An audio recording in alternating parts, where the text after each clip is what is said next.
ইনি হলো এডলাভ খান।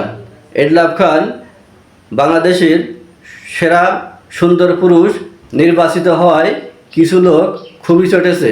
শুধু চেহারা সুন্দর হলে কি সুন্দর পুরুষ হওয়া যায়?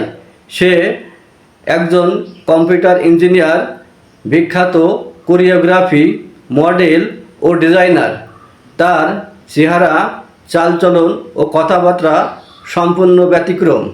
যারা তার নিয়ে সমালোচনা করছো, তোমরা নিজেদের অবস্থানটা আগে চিন্তা করো।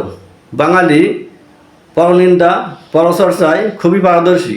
নিজের ঘরের চাল নেই, অন্যের ঘরের চাল নিয়ে সমালোচনা করে।